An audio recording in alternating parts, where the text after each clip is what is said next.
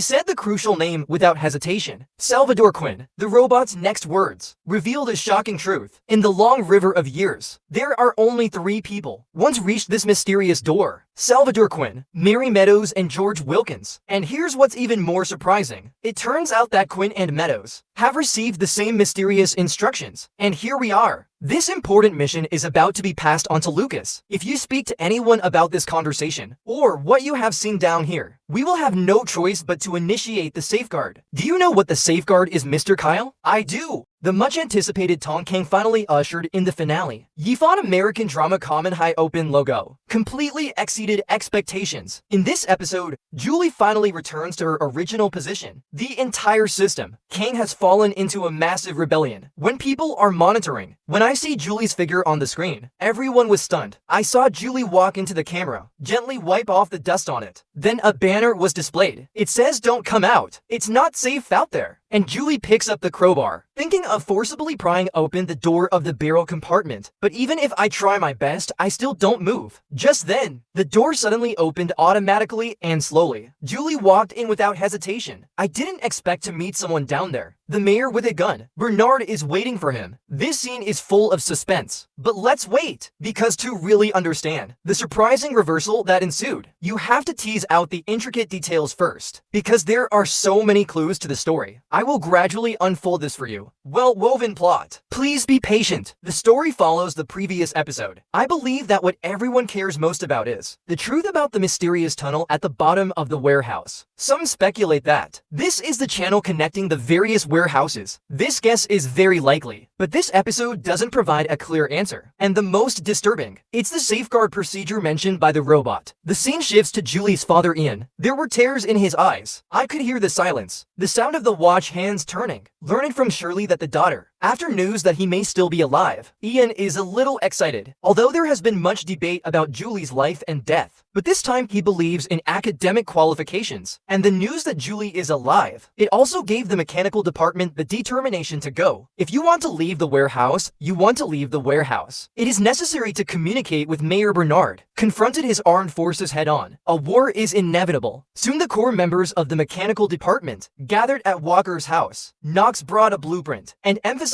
that everyone present is trustworthy. Therefore, everyone must be made aware of the next plan. According to plan, Knox and Shirley will split into 2 teams. Attack the barricade in the middle of the warehouse. The purpose of this attack is not to win, but to buy time while they attract attention. Others will install explosives on the generator, threatening Bernard with this. Although this plan is very risky, likely to make the whole barrel. The warehouse is plunged into permanent darkness, but for now they have no choice. Knox repeatedly emphasizes, this plan must be kept strictly confidential. Once the message reaches the top floor, the whole operation will be in vain. However, what they don't know is, Bernard is standing in front of the surveillance screen. Hear their plans clearly. Bernard made an instant decision. Decide on starter. He rushed to the cleaning department. Command all commandos. Go to the barricade immediately. When arresting insurgents and defending generators, Bernard particularly emphasized the need for all personnel to be dispatched. Not a single one. Rangers move fast. They got a big old drum, bind tightly with chains. And then he whistled. Call away the 2 commandos with their hands on the iron gate. The mechanics guy saw the commandos leaving, and he's dazed. I don't understand what happened. Just then, the heavy iron barrel fell from the sky. The bald head was knocked unconscious on the spot. Immediately after, I heard the footsteps of the commandos coming downstairs. The other person quickly turned around, run quickly to the bottom to call the police. The commandos acted swiftly and decisively. After they rushed to the bottom, Knox and Snow, Lee and the others are already ready to fight with sticks. A fierce hand-to-hand combat broke out. At the same time, Sheriff Billings took refuge in a room, but was soon caught by the commandos who broke in. Fire-facing, well-equipped commandos. The civilians at the bottom are simply powerless to resist. Shirley, Knox, and others were all arrested. Bernard once again achieved the decisive victory over 1,000 miles away. He took the key to the vault from his pocket. I looked at it and took a deep breath. A smug smile on his face. But is it really that simple? The current judge, Robert, watch as the team marches towards the bottom. There was an unease in my heart, because in the hundreds of millions of concentrations, he used to meet privately with Sheriff Billings, and I delivered him a letter. If Bernard finds out about this, I'm afraid their whole family will be purged. So they had to plan ahead. Plan an escape route for yourself, his wife Camille told Rob. Now we have to find a way to get into the vault. Only the whole family of 3 can hide in to ensure safety. At the same time, all rebellions. The riders were put in the restaurant makeshift prison. Not long after, Knox, Shirley, Walker and others were taken away by the commandos, transferred to the police station. Walker's wife is being held there. The mayor specifically ordered them to be locked up together. However, unexpectedly, Walker is not incarcerated. Instead, I received a thank you from the Ministry of Justice. The silo is grateful for your cooperation. At this moment, everyone suddenly realized. Turns out Walker was the traitor. You both are free to go. When Walker wanted to leave with his wife, but was flatly rejected by him. On the other hand,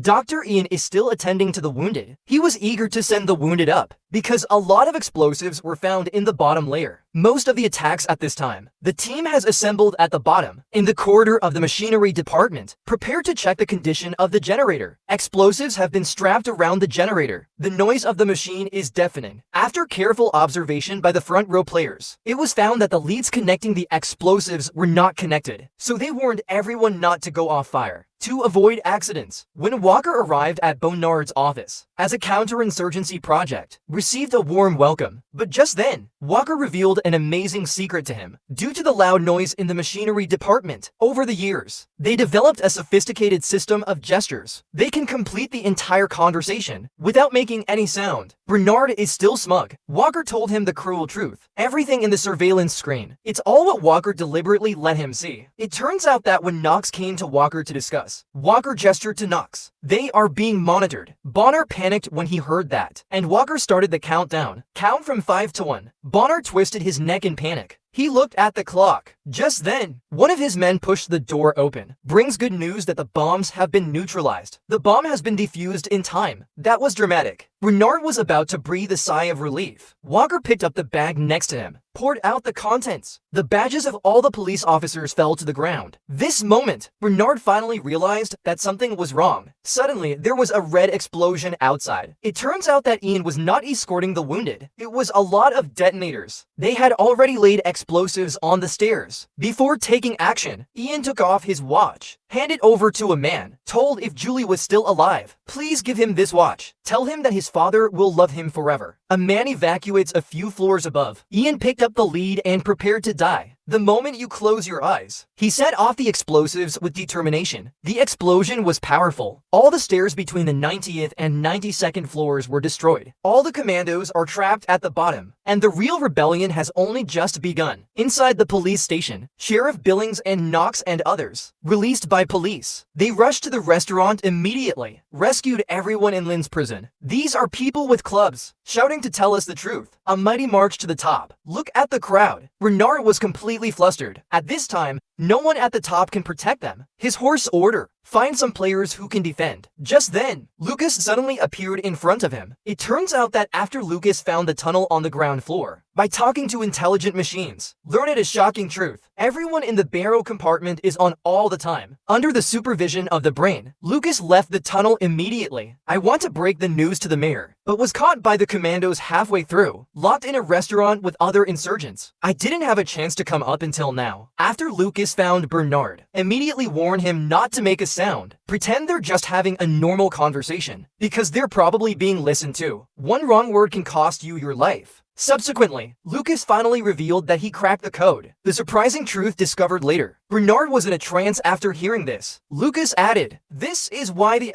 Judge Meadows no longer wants to be your apprentice. That's why I quit." After saying this secret, Lukas left Bernard, but I stared at the sky like I lost my soul. Bernard, who was walking up the stairs, saw Rob, suddenly made a big decision. He announced that Rob was now his new apprentice, and handed him the key. Also tell him the password is 552039. Good luck, Robert. You were very loyal. Until you were. Then Bernard went straight to the cleaning department, took a protective suit. He made his way through the crowd to the police station. Shots were fired at the ceiling to disperse the others. Get fuck out. Then sit alone in the middle of the police station. The rebellion outside continues. The crowd divided into two factions. One faction advocates the capture of Bernard, ask for the truth and escape immediately. The other school believes that the time is not yet ripe. The two sides clashed violently in the restaurant. The scene is completely out of control, until a figure suddenly appeared on the screen. Julie is back. But Julie's return journey was not smooth. In another barn, after everyone is united, Julie's first goal is to put on protective clothing. Go back to your bucket. Solo takes them back to their childhood home, where the memories of childhood are like a flood, flowing into his mind. He remembered overhearing his parents discussing the survival problem of the barrel warehouse. Solo walked to the table and found a note. It says safeguard procedures. These words instantly triggered his vigilance. He hurriedly stopped Julie, anxious expression. This matter concerns the life and death of everyone in Tongkang. There's something you don't have to see. No. I have to get going. Oh no. That's why you have to see it. When I have to show you, it might be the only way to save your silo. Come on. Solo remembers his parents. Important things that have been mentioned. Revealing the truth about safeguard procedures. He is nothing. Complex system. It's a real pipe. But this pipe is connected from the outside to enter the barrel compartment. Inside, stores enough poison gas to kill an entire barrel. Solo goes on to say, at first his parents succeeded in blocking the pipeline, and it did come out of the barrel cabin safely. It was safe outside. People survived, but then for some reason, people suddenly started dying. After rummaging through the information on the desk, they found the exact location of the pipeline. It's on the 14th floor of the barn. When Julie and Solo were about to go to the 14th floor, suddenly felt a strong vibration. Solo immediately realized that the situation was not good. Something must have happened to another barrel warehouse. Tell Julie he has to go back right away. Then they hurried back to the vault, take out the previous protective clothing, and they found that it was riddled with rat bites. Now it's just Julie left with various materials. The homemade protective suit. It still works right now. The protective suit and Solo suddenly disappeared. Julie shouted Solo's name in a panic. Finally found him in the pool outside. Solo emerged from the water. Tell Julie, he has taped the glove position. If the protective clothing can remain watertight in the water, it means he can prevent the poison gas. Julie finished listening. I can't help but feel a warm current in my heart. After a simple farewell, Julie, the figure appeared on the big screen of the barrel warehouse. Wait for the door to open. He walked in quickly. However, just as he was about to reach the entrance of the barrel compartment, a figure in a protective suit emerged. It's Bernard. He was holding a gun in his hand. Point directly at Julie. You're gonna shoot me. Why are you here? I'm here to keep everyone from going out. You're the reason everyone wants to go out. If you wanted to shoot me, I'll be dead. But through their conversations, we found out Ronald didn't raise the gun to hurt Julie. He intended to end his life because he had just learned the truth about the safeguards. He was absolutely devastated. He finally understands. This program, it's actually a system that can kill everyone at any time. This makes him feel, my efforts to maintain the warehouse over the years all became empty. Just then, Julie has an important message for Bernard. He has found a way to turn off the safeguard program. They must return to the barrel bay immediately. Shut it down before the gas is released. The voice has not yet fallen. The door behind him suddenly began to close slowly. Door closed. Julie is trapped inside. Then a raging fire spewed out. So the main story comes to an end. Julie's life and death are a mystery. And the other side, Rob with his wife and children walked into that coveted insurance store. Inside they meet intelligent machines. When Rob said he wanted to save the barrel hold, the robot offers a cruel condition. To save the barrel hold, Rob and the children must leave. Only his wife can stay. This plot, it should be laying the groundwork for season 3. And just then, the picture suddenly took a surprising turn. The long-lost surface world actually appeared. Under the drizzling sky, streetcar water mile long, a bustling scene, but the world is not entirely safe. Before people enter the house, must go through a radiation scan. Through conversation with passers-by, we finally learned a shocking truth. The beautiful country was nuclear armed by the old people. Attack! And they are discussing possible countermeasures. The name of this project is officially the Unification Plan. So far, the second season is all over. This unexpected ending, not only did they solve many mysteries, but it brings more questions. Is Julie really alive? Nuclear war and project domination in the surface world. What is the connection? What is the true purpose of the Safeguard program? These gripping suspense. Maybe it will be revealed one by one in the third season.